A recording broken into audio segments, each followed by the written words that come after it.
Número 2, verso 7. Verso que se repite también en Apocalipsis 2, 11, 17 y 29. También se repite en Apocalipsis capítulo 3, verso 6, verso 13 y verso 22. Este verso dice literalmente: el que tiene oído, oiga lo que el Espíritu dice a las iglesias. Amén. Pueden sentarse, por favor. ¿Por qué cartas a las iglesias? Porque el contenido de cada una de estas cartas era un mensaje específico para levantar el ánimo de las iglesias que en aquel entonces estaban por pasar por distintas etapas que el Señor iba a permitir que vivieran. De hecho, ya algunas de estas iglesias estaban precisamente pasando distintas situaciones. Las iglesias estaban ubicadas en Asia Menor. Antiguamente tenían nombres como Éfeso, Pérgamo, Tiatira, Sardis, etcétera, las cuales vamos a mencionar una por una cuando corresponda hablar sobre el mensaje específico a cada una de estas iglesias. Pero déjeme decirle que la iglesia en general, la iglesia universal, la iglesia de Cristo, la iglesia de todos los tiempos, nació cuando Jesús fue crucificado. Porque no estamos hablando de un sistema religioso, no estamos hablando tampoco de una manera religiosa estructurada humanamente hablando para que se alcance a Dios. Estamos hablando de un proceso orgánico, es decir, un proceso de Dios en el Espíritu Santo para formar la iglesia, tocando la vida de todos aquellos que creen en Jesucristo. La iglesia fue profetizada mucho antes de que Jesús mencionara algo. Por ejemplo, Juan el Bautista mencionó que la iglesia podría tener el título de la esposa. Jesús también dijo que la iglesia sería edificada por él, refiriendo de esta manera a la iglesia como un edificio o un templo. Y también Jesús dijo que ningún poder del infierno la podría derribar. Jesús también se refirió a otras ovejas que no eran de Israel, y él dijo que de ambos, de Israel y de los gentiles, haría un solo redil bajo su autoridad como pastor. Acuérdese que Jesús es el buen pastor y el buen pastor su vida da por las ovejas. Así que la iglesia tiene entonces de parte del Señor ya trazado un plan, una estructura y sus respectivas funciones para que todos aquellos que son parte de la iglesia cumplan con su propósito y su responsabilidad. Si nosotros en lo particular aquí nos consideramos parte de la iglesia, es decir, que somos miembros de la iglesia universal, entonces tenemos que reconocer que tenemos una responsabilidad y una función que cumplir dentro de esa iglesia, porque no hay parte en el cuerpo de Cristo, que es la iglesia, que esté de más o que esté sin función alguna. Tome en cuenta también que las metas de la iglesia están diseñadas para que sean alcanzadas funcionalmente en su desarrollo progresivo, porque también es impulsado o impulsada la iglesia en este caso por los 5 ministerios, porque cada ministerio trabaja precisamente para que la iglesia sea edificada. La iglesia es la esposa que Jesús compró con su sangre. Es el cuerpo espiritual de Jesucristo o el cuerpo místico del Señor. La iglesia es su carne y también es sus huesos. Todo esto lo encontramos en el Nuevo Testamento, porque hablar de la iglesia, hermanos, es hablar de un misterio que estaba escondido desde antes de la fundación del mundo, pero que es representado en la Biblia por las más íntimas relaciones del matrimonio, porque al final de cuentas Jesucristo es el esposo y la iglesia es la esposa. Obviamente la relación es una relación espiritual, no la podemos hacer comparada con una relación marital, física, pero sí es un ejemplo claro del matrimonio entre Cristo y la iglesia. No se olvide que la iglesia es espiritual y cada creyente en lo individual es templo del Espíritu Santo. Pero también se dice en la Biblia que cada creyente es piedra viva para ser colocado en la estructura que el Señor está levantando como una casa espiritual. ¿De acuerdo, mis hermanos? Una vez más voy a decir esto, porque creo que he compartido mucho de la iglesia, pero no por ello creo yo que vamos a dejar de mencionarlo. La iglesia es una entidad mística separada de la relación mundana, porque está en capacidad de ser el templo del Dios vivo y la columna de la verdad. Pero oiga bien, la iglesia nada tiene que ver con el mundo. A esto no nos referimos a las organizaciones, porque como organización cada iglesia está dependiente de los gobiernos, de la licencia que les puedan dar o la autorización que puedan tener como una denominación, pero hablamos de la iglesia en el sentido espiritual. Por eso tengo también que decir que la iglesia está representada básicamente por medio de muchas mujeres que fueron claves para dar a entender este misterio, porque figurativamente estas mujeres tenían hechos y derechos que les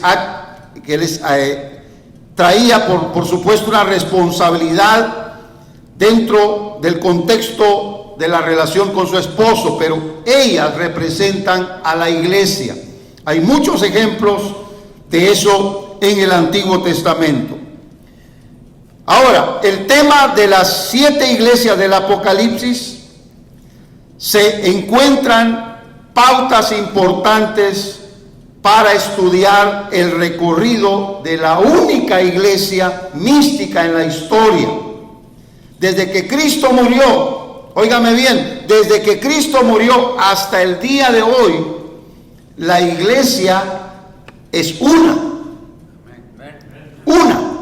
Y la iglesia, aunque ha tenido diferentes etapas, repito, sin embargo, es la única que ha venido siendo trabajada en esas etapas por el Señor, para que al final llegue a alcanzar la meta que Dios ha establecido para ella. Así que las 7 iglesias van a representar un tiempo en la historia de la iglesia de Cristo, la única como el cuerpo místico del Señor. Y por ello hay que atender la enseñanza de cada una de ellas. Respecto al mensaje, como dije, son cartas para las iglesias, pero esas cartas tienen un mensaje. Jesús envió el mensaje por medio del apóstol Juan a las 7 iglesias.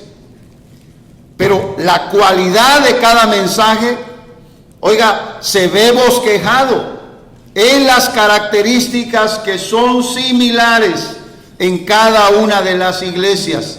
Y cada característica está ligada en las palabras que el Señor mandó a cada una de las iglesias que menciona el libro de Apocalipsis.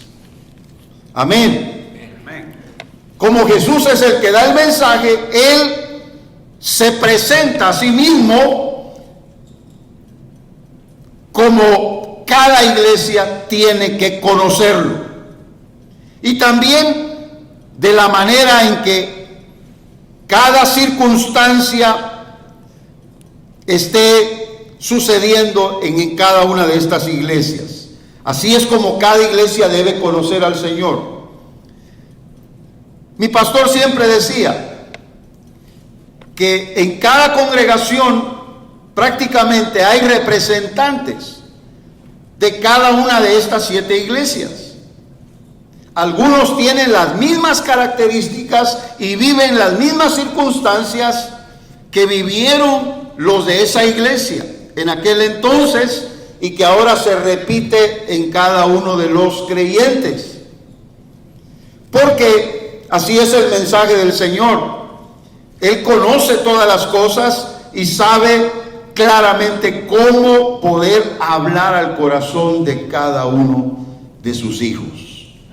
Así que usted puede saber que no es simplemente una prédica o una enseñanza, que esto tiene actualidad y que este mensaje es definitivamente un mensaje directo que nos puede ayudar en nuestro conocimiento de lo que realmente es nuestra responsabilidad como creyentes el día de hoy. Por eso la característica del mensaje es importante por quien habla, por quien da el mensaje en sí, por quien dirige las palabras a cada una de las iglesias que necesitan oír ese mensaje. Lo que cada iglesia le hace falta, o a lo que cada iglesia ha perdido, Jesús, como el Señor, lo tiene y lo demanda. Lo que esté sucediendo también en cada iglesia o en cada creyente en particular, o lo que haya sido su error, su falla, Jesús lo sabe. Y Él quiere sanar y restaurar a cada uno de los creyentes, dándoles la seguridad y el perdón, dándoles la esperanza y la fe, tan pronto puedan escuchar. Porque ese fue el texto que leímos. 7 veces lo repitió el Señor. El que tiene oídos para oír, que oiga. Es muy importante tomar en cuenta, porque de acuerdo al proceso que cada una iglesia pasa, así necesita recibir la palabra conforme a la condición del momento que está viviendo.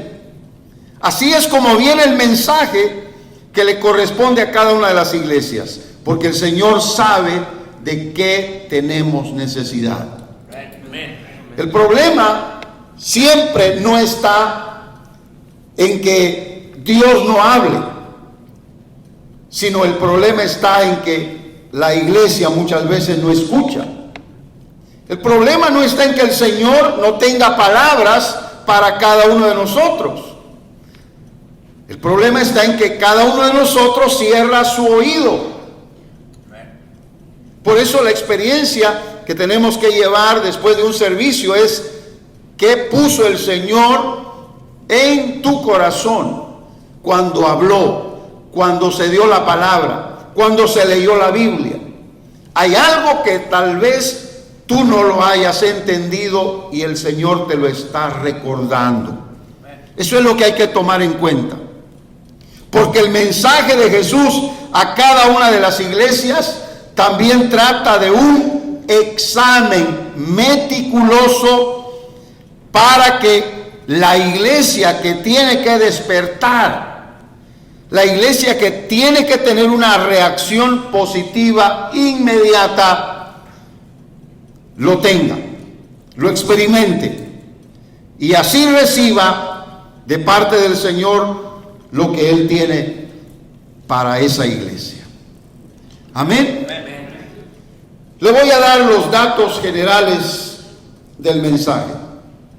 Espero que usted pueda entender esto y memorícelo, apréndalo, porque esto está repetido en cada iglesia. Ahora, esta es la manera en que yo lo puedo trazar. Yo trazo el mensaje de esta forma, porque me es más fácil estudiar así el mensaje a cada iglesia, pero también me es más fácil darme a entender a cada uno de ustedes en cuanto a lo que es el estudio de esta palabra profética de parte del Señor. Tome en cuenta estas palabras: revelación, digan todos revelación, digan todos elogio, reproche, consejo, recompensa. Amén. Muy bien, cada mensaje tiene una revelación, un elogio, un reproche, un consejo y una promesa de recompensa. De eso va a tratar cada uno de los mensajes a las iglesias. Pero déjeme detallarle en unas cuantas palabras esta introducción importante antes de entrar a cada uno de los mensajes específicos de las iglesias del Apocalipsis. En cuanto a la revelación, Jesús se presenta con características únicas, tal y como el apóstol Juan pudo hacer cada una de las descripciones del Señor. Amén. Tome en cuenta que Jesús tiene una identidad que quiere mostrar a cada iglesia. Y cada identidad es distinta en cada una de las revelaciones, porque cada característica de estas, la iglesia que recibe el mensaje necesita conocer. Por eso, cada presentación de Jesús también tiene un valor simbólico para cada iglesia. La revelación, por lo tanto, del Jesucristo o del Cristo resucitado es actual, porque Él no cambia. ¿Cuántos dicen amén? Él no cambia, Él sigue siendo el mismo. Ya esas iglesias no existen, pero el mensajero todavía existe. El mensaje, posiblemente esas iglesias la recibieron directamente por medio de pergaminos, pero ha quedado en la Biblia para que siga actualizado hoy como un mensaje que necesitamos en este siglo XXI. La frase "yo conozco", que usted va a leer en cada iglesia, está en un pretérito perfecto, es decir, en el tiempo exacto. No quiere decir que al Señor se le escape algo. Yo conozco, cuando el Señor dice eso, es porque Él sabe lo que hay en cada corazón. A Él no se le puede esconder nada. Amén. Ella sabe con anterioridad y al presente todas las cosas. El significado del pasado, del presente y del futuro, el Señor ya lo sabe. Por eso cada iglesia tenía que despertar, porque no podía engañar al Señor. Y esto, hermanos, tenemos que tomarlo muy en cuenta, porque somos también nosotros una iglesia. Y ustedes, cada uno en lo particular, no sé si son devotos, no sé si son entregados, consagrados, disciplinados para buscar al Señor, si hacen oración, si leen la Biblia. Yo no sé, pero Dios sí lo sabe. Y ese mensaje usted tiene que recibirlo, porque va a despertar en usted el deseo que Dios quiere que usted tenga de Él. De lo contrario, puede endurecer su corazón, porque cada iglesia tenía una característica y no podía estar sin que el Señor lo supiera. Ahí estaba esa característica y el Señor lo sabía y lo sacaba a la luz, porque Él conoce todas las cosas. Porque Dios tiene bajo el control de su pleno conocimiento cada uno de los detalles en nuestros corazones. A Él no se le escapa nada. Así que la revelación del Señor es por lo mismo, porque Él quiere que nosotros nos demos cuenta con quién estamos tratando. Es que no es lo mismo un Cristo que se nos presente de la misma manera como se le presentó a Juan, como un Cristo que se le presentaba de forma diferente a Pedro. A Juan no le decía nada, porque no había necesidad. Pero a Pedro, ¿por qué cree? Porque había necesidad. Aún con Judas, el trato fue distinto. Pero el Señor sabía cómo tener a cada uno de ellos siempre en alerta. Y aunque los demás no sabían las características individuales de los demás, sin embargo, sabían que el Señor tenía control de todo. Amén. Y el Señor nunca avergonzó a nadie solamente por avergonzar. Siempre el Señor tenía un propósito en el trato con cada uno de sus hijos. En elogio, cuando el Señor dice, yo conozco tus obras, que también se repite muchas veces, ahí viene inclusive el mensaje a cada una de las 7 iglesias del Apocalipsis. Porque eso significa que no solamente el Señor sabe, sino que puede ver en detalle lo que hacían. Porque el Señor trata de despertar, repito, a cada iglesia una realidad de su poder, de su señorío y de su sapiencia, de todo el conocimiento que Él tiene de cada uno de nosotros. Por eso cuando se mencionan las obras, es para que cada una de las iglesias evalúe sus hechos. Dios ha exigido obras desde antes de la ley de Moisés. Sin embargo, en la fe de Jesucristo, las obras también son importantes. Porque algunos a veces dicen, ya Jesús lo hizo todo, yo solo creo en Él. Entonces no hay obras. Dice Santiago, la fe sin obras es muerta. Y óigalo bien, creyente, óigalo bien, hijo de Dios, óigalo bien usted que viene a la iglesia. Usted tiene que hacer obras. Usted tiene que tener hechos que Dios pueda tomar en cuenta para saber entonces cómo usted le ama, cómo usted le busca, cómo usted le anhela de corazón.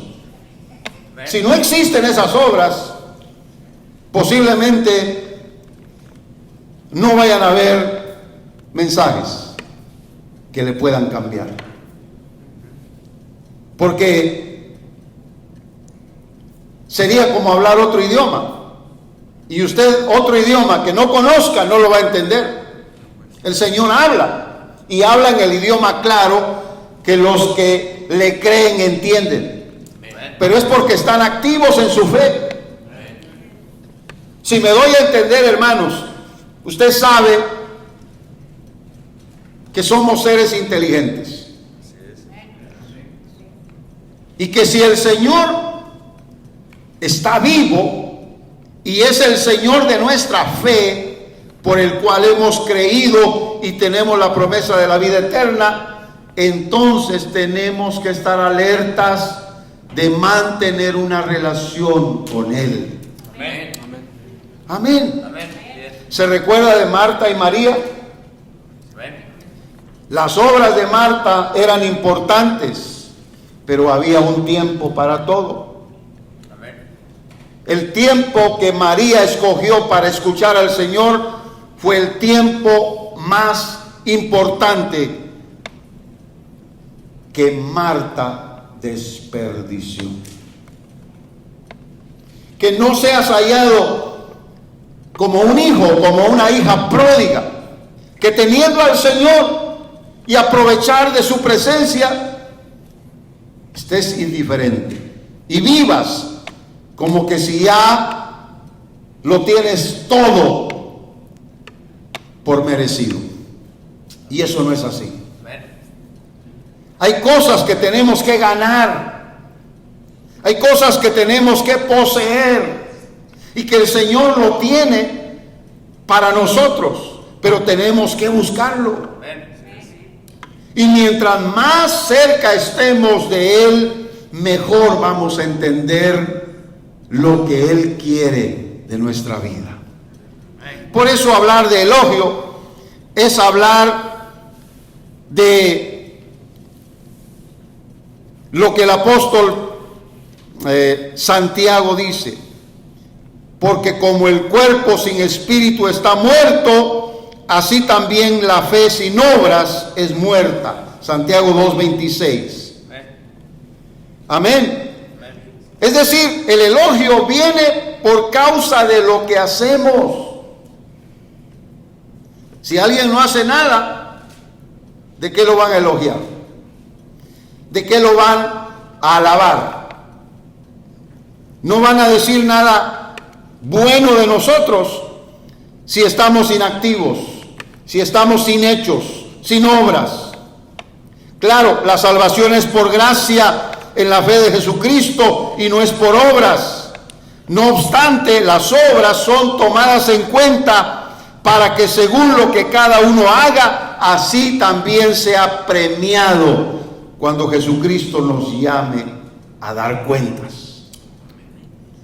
Porque si algo también le tengo que temer yo, es al momento en que el Señor nos llame. Bendito el nombre del Señor. ¿Qué tal si usted, donde trabaja, está ocupado, de repente llega alguien con el mensaje y le dice, te llaman en la oficina? Usted dice, ¿qué hice, verdad? ¿O qué no he hecho?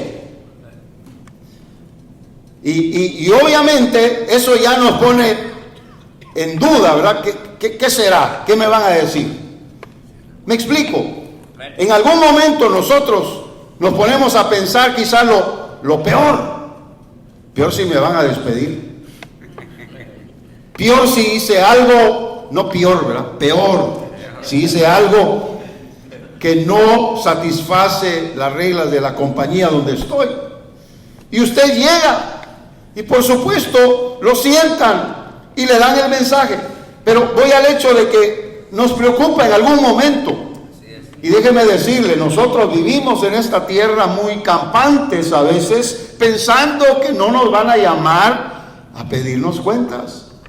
Pero va a suceder. Va a suceder.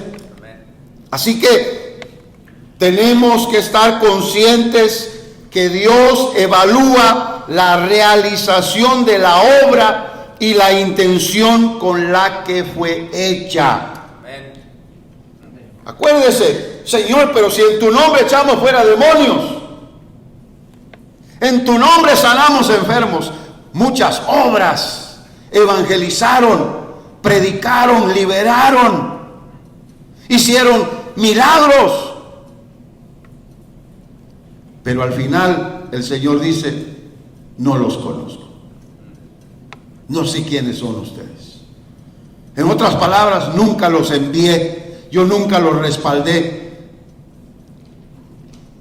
Y eso me mete a mí en la siguiente pregunta. Entonces, hay obras hechas en la carne, aunque parecen buenas. Me mete en la pregunta también, entonces hay sanidades y hay milagros que no vienen de Dios y que son un engaño. Pero cada uno debe despertar, porque Dios va a tomar en cuenta la intención. Esto es para mí, lo que voy a decir ahorita. Como predicador uno puede amar predicar. Y hay personas que se desviven por eso, como dicen los músicos, oh, la música es mi pasión. Ya no el Señor, ¿verdad? Se convierte eso en una atracción que nos quita la atención del verdadero objetivo, que es nuestra adoración al Señor.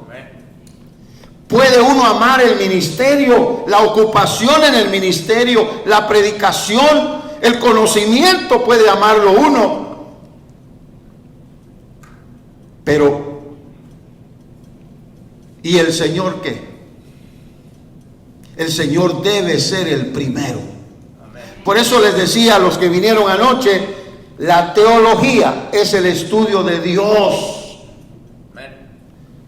Pero para llegar al estudio de Dios solamente hay que llegar a conocerlo a Él en sus manifestaciones, en su carácter y también en sus atributos. Pero para llegar a conocer más de Dios, vamos entonces al estudio de los ángeles, de las creaciones. Vamos al estudio también de lo que es el mover del Espíritu Santo en todo el mundo, etcétera. Y eso nos puede quitar la atención del verdadero objetivo, que es conocer a Dios. Amén. Por eso yo le digo, claro, el conocimiento nos ayuda, pero una relación íntima y personal con el Señor nos va a dar mayor provecho en el Espíritu. Porque entonces sabemos con quién estamos tratando. Señor, si me quitaras todo, yo siempre te voy a amar. ¿Qué tal si ya no voy a hablar más? Que me destruya la garganta. No importa, Señor, te voy a amar todavía. ¿Qué tal si ya no tengo iglesia a quien predicar? No importa, Señor, te voy a seguir amando. ¿Cuántos dicen amén? ¿Se da cuenta? Es que oí algo muy serio, más bien lo leí, muy serio, y me hizo pensar. Decía este predicador, muchas veces hasta una imagen equivocada en nuestra teología respecto a Dios se puede convertir en idolatría. Imagínense. Y tener entonces a Dios como el que nos va a servir, como el que siempre nos va a ayudar, como el que siempre tiene que escucharnos y hacer por nosotros lo que le pedimos. Y esa teología es falsa. Dios es soberano. Él hace como Él quiere. ¿Cuántos dicen amén? Por esa razón es que tenemos que tomar en cuenta que mientras más le conocemos a Él como persona, mejor será nuestra relación, y entonces lo que hagamos siempre será por Él, para Él y de Él. A la gloria de su bendito nombre. Amén. Reproche. Ya voy cerrando ya. Nos falta todavía consejo y recompensa. Pero el reproche, hermanos, en cada mención de las obras, así como hay un elogio, hay un reproche. Si las obras son de Dios, tienen elogio, y si tienen otra intención, son reprochadas. ¿Cuántos dicen amén? Es decir, hay una reprensión. Jesús anhela hacer conciencia con una reprensión respecto a la condición en que se encuentra cada iglesia. Aquí a cada cristiano en particular, diría yo. Jesús desea corregir con disciplina las malas acciones que pueden estar robando la bendición que Él tiene para cada uno de nosotros. Él quiere por eso actuar como buen padre en su respectivo tiempo. ¿Qué padre no corrige a sus hijos? Pregunta el apóstol en la carta a los Hebreos. ¿Qué padre no corrige a sus hijos? Si hay algún padre que no corrige, es alcahuete. No sabe entonces pensar en el futuro mejor que le puede dar a sus hijos con la corrección. Por esa razón, tenemos que tomar en cuenta que cada iglesia debe analizar su condición espiritual para que sea corregida en aquello que le hace falta, y así pueda ser también reivindicada por el Señor. ¿Cuántos dicen amén? Amén. Vamos al consejo.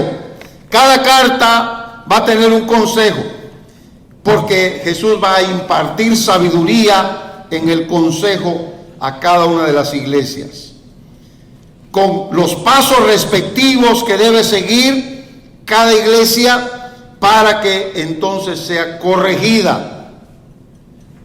Amén. Amén. Antes de que el Señor haga la corrección, es que viene el consejo. No va usted a pegar primero, o a corregir primero, o a disciplinar primero y después a dar consejo. Si usted ya dio el consejo, el hijo debe entonces responder.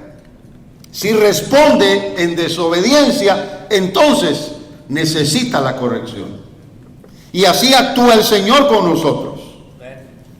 Cada uno de los consejos del Señor para la iglesia se ajustan exactamente a la necesidad de la corrección. Hermanos, esto es para todos. El Señor siempre nos corrige. Cuando algo malo pase, cuando algo no sale bien, cuando algo está fuera de lugar en nuestra vida, tomemos en cuenta qué estará mal en mí. Pensemos, analicemos qué estaré haciendo erróneamente para que esto me pase.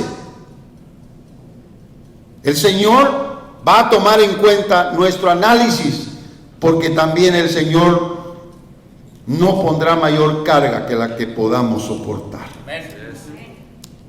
Amén.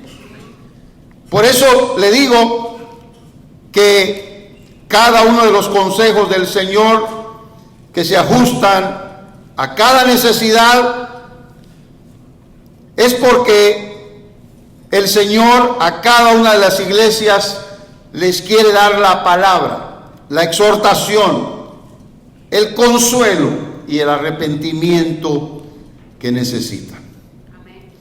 Por último, recompensa. Repita conmigo, por favor, para que no se le olvide. Revelación. Elogio. reproche, consejo y recompensa. En la recompensa, Jesús quiere la atención por lo que Él es y no por lo que Él puede dar. Por eso, esa frase, el que tiene oído, oiga lo que el Espíritu dice, es lo que nos está sirviendo de fundamento para esta introducción de el mensaje a las 7 iglesias de Apocalipsis. Porque el gran significado de esta frase es la atención, la dedicación y el enfoque que tenemos que tener, así como la manera de valorar el tiempo que cada uno tiene que vivir sobre esta tierra, porque no siempre vamos a tener el mensaje. ¿Cuántos dicen amén? Amén. Acuérdese, habrá tiempo cuando no habrá palabra, cuando no habrá mensaje. Amén. Habrá tiempo cuando predominarán más los espíritus de error, las doctrinas de demonios. Vendrá tiempo cuando Dios calle, cuando Dios esté en silencio. Por lo tanto, cuando Él habla, tenemos que escuchar. La recompensa está garantizada por medio de la obediencia. Dígalo todos conmigo. La recompensa está ligada o garantizada por la obediencia. Amén. Si no hay obediencia, ¿qué recompensa vamos a recibir? Ninguna. Si hay desobediencia, ya sabemos que no hay recompensa, pero habrá corrección. Por lo tanto, la obediencia siempre es algo beneficioso para nosotros. Es lo mejor que podemos hacer. Acuérdese que está escrito en el Antiguo Testamento, dicho por el profeta Samuel, la obediencia es mejor que los sacrificios. Por lo tanto, la recompensa también está condicionada por el esfuerzo en la lucha espiritual. Amén. Amén. Tenemos que luchar espiritualmente, con esfuerzo, hermanos, con disciplina, con tesón, con gallardía, con valentía. Tenemos que luchar espiritualmente hablando, porque esa es la condición para alcanzar, cumplir con lo que Dios nos demanda, y eso es lo que tendrá recompensa. Mire los atletas, tantos años de preparación para tener nada más unos cuantos minutos viendo un partido de fútbol, casi por 60 minutos el dominio de un equipo sobre el equipo contrario. Pero no podían meter un gol. Y en un descuido del equipo rival, a quien dominaban, llegaron para meter un gol. No hay decepción más grande. Cada uno de los jugadores no lo puede creer. Se sienten derribados, desanimados, decepcionados de ellos mismos. Saben que tienen poco tiempo, algo tienen que hacer, pero lo han hecho bien durante la mayor parte del tiempo. Sin embargo, no han podido anotar un solo gol. Un equipo nos da un ejemplo a nosotros de toda una vida en la fe cristiana, en donde tal vez nos hemos disciplinado, nos hemos guardado, nos hemos esforzado, pero por un descuido podríamos llegar a perder la recompensa. Así que debemos mantener entonces la perseverancia en la fidelidad, en la firmeza, y no descuidarnos. ¿Me está oyendo? Debemos mantenernos hasta el final, no importa lo que suceda. Amén. Aquí no entran los caprichos, hermano. Aquí no entran los berrinches. Eso pertenece a los niños, a los inmaduros y a los que son malcriados. Amén. Cualquier cosita nos puede perturbar y nos ponemos en una posición caprichosa. ¿Quién pierde sino nosotros? Me hacen mala cara, no me contestan. Yo le hablé y ni siquiera me volteó a ver. Para poner un ejemplo de esos más simples. Por esa razón debemos cuidar nuestras relaciones, hermanos, entre nosotros. Porque si nos defraudamos, más de alguno sale perdiendo. Y hay quienes son cara dura. ¿Cuántos dicen amén? Por eso de meterse a negocios sin tener claramente estipuladas las responsabilidades entre los mismos hermanos debe ser con mucha prudencia. Que présteme, después le pago. Cosas como esas, hermanos, deben evitarse, porque hay quienes se llevan decepciones.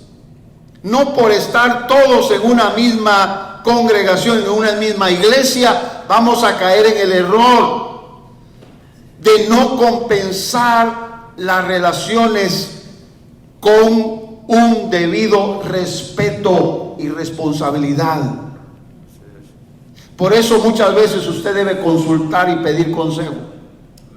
Le vuelvo a repetir otra vez lo siguiente: no pida consejo cuando ya hizo el trato. ¿Cuántos dicen amén? Pero ¿sabe por qué le estoy diciendo? Porque hay gente que se va de la iglesia. Y a veces son los que tienen más culpa y son los que se van más berrinchudos. Son los que van peleando con todo el mundo. Es que esa iglesia, es que aquí, es que allá. Hermanos, por esa razón yo le pido, mantengamos con firmeza y perseverancia la fe que nos ha sido dada. Y no la descuidemos por razones de malos tratos entre nosotros. Sepamos perdonar. Sepamos buscar el lado bueno de las cosas, pero seamos también inteligentes, seamos sabios y pensemos que como seres humanos tenemos fallas. Amén. Que esto sea, hermanos, para el beneficio de todos nosotros. No estoy pensando en nada específico, porque no soy de esa clase de predicadores. Hablo en general. Por eso puse el ejemplo de un equipo de fútbol. Pero voy por el hecho de que la recompensa está vinculada con una promesa y asegurada por la misma palabra del Señor. Él sí nunca nos va a fallar.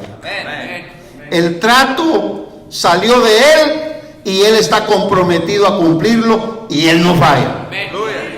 Si eres fiel, serás recompensado. Si haces obras, yo te daré la corona de la vida. Él lo promete, Él lo cumple. Así que si a alguien no le debemos fallar es al Señor. Y siempre que pase algo contrario, la falla no estuvo arriba, estuvo acá abajo. Bendito sea el nombre del Señor. Por eso yo quiero terminar entonces. Que lo que percibamos con nuestros oídos o por medio de nuestros sentidos, discernamos para descubrir cuál es el llamado del Señor, de lo que tenemos que ver o a lo que tenemos que volver nuestros ojos o la mente o la atención, porque Dios quiere que observemos algo específico. Amén.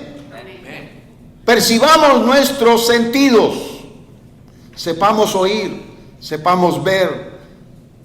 Amén. Porque Dios quiere llevarnos a la mejor decisión de nuestra vida terrenal, la decisión de la eternidad. Amén. Por eso cada iglesia que vamos a estudiar de aquí en adelante es una digna representación de muchos de nosotros. Y yo hago el llamado fuerte a cada uno de ustedes que tomen atención a la palabra, que no se duerman. Hablo en lo espiritual mayormente, que estén alertas, porque hermanos amados, vivimos en los tiempos finales. Y posiblemente, si viene el Señor en el secreto que ha prometido regresar, muchos que se queden ya no van a encontrar iglesia en función. ¿Me explico? Ya no van a encontrar iglesia en función, a menos que el pastor se quede. Pero como usted está creyendo que se va a ir con el Señor, entonces despierte. Este es el tiempo. Reaccione hoy, porque el Señor quiere lo mejor para nosotros. Vamos a estar de pie. Bendito el nombre del Señor. Vamos a estar de pie. Padre Celestial, te damos gracias por tu palabra. Te damos gracias por tu fidelidad en darnos el mensaje adecuado. Aunque hayan pasado los años, cuando estas cartas se escribieron a las iglesias del Apocalipsis, todavía son un mensaje fresco para nosotros. Por lo tanto, háblanos directamente al corazón a través de estas cartas. Esa es mi súplica, esa es mi oración, Señor. Habla a cada uno de mis hermanos directamente a sus corazones, para que podamos entender y vivir por lo que tú quieres, con esfuerzo, con denuedo, hasta el fin. Lo pido en el nombre poderoso de Jesús. Amén y amén.